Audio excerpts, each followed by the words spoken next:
Welcome back. There's a live look outside from the Oregon coast, our In It Spanish Head Resort Hotel camera in Lincoln City.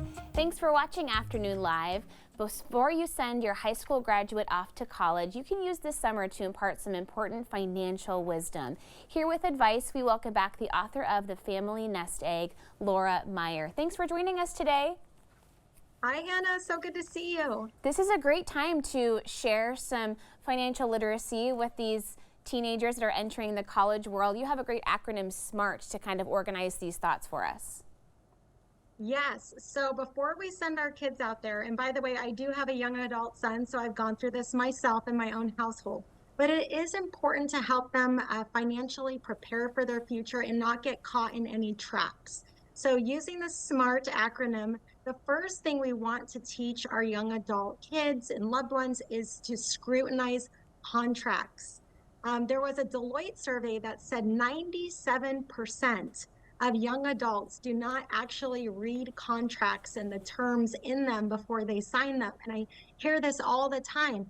They didn't realize that their roommate could just move out and then they'd be on the hook, or they didn't realize that lease they extended came with a higher interest rate. So it's so important that before a young adult signs anything, that they pause, that they have it reviewed by someone that they trust, with financial and legal knowledge, so they can be sure they're not consenting to things that are going to hurt them in the long run. Yeah, that's a great place to start. Can make a huge impact on their lives financially. Let's talk about credit next. The M is manage credit wisely.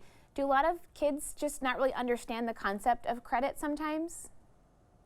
I think so. And, I remember even looking back before I headed off to college, my dad was warning me. He said, "You're going to get targeted in college. You're going to get pressured. You're going to get harassed." I thought he was talking about dating, and he was talking about credit card companies, because they're there to target you, especially when you're young.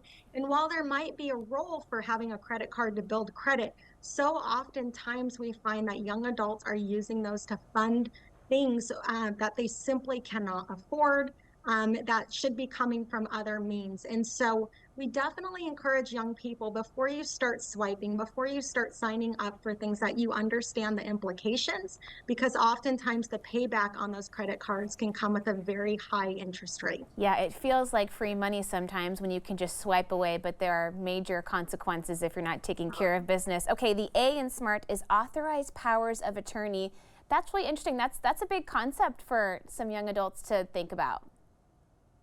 I think so too, and their parents, because many people don't realize that once they turn 18, their parents can no longer automatically help with their financial decisions or their medical decisions, even during an emergency, a major one, unless they've actually signed legal documents that authorize their loved ones or whoever they trust to make those decisions for them.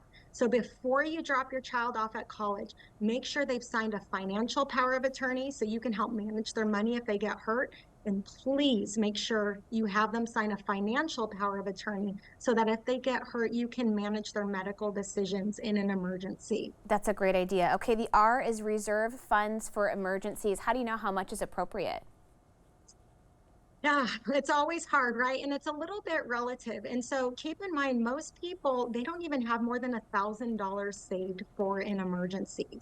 What happens when you need new tires, things that normally don't come up, right? People end up turning to credit cards. Or what if you have a job loss? And so we recommend that everybody have at least 3 to 6 months of living expenses saved in an emergency fund, just in case. It's something you don't access unless you really need to. And remember, even 1 month is better than nothing at all. For sure. And finally, T, think before spending. It's simple, but that's the biggest impact.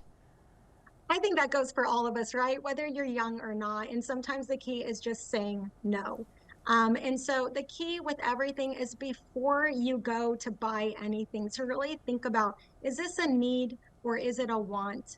Do I have money for this, or should I wait? That type of self-control is really going to be the key to helping young people build long-term wealth and security.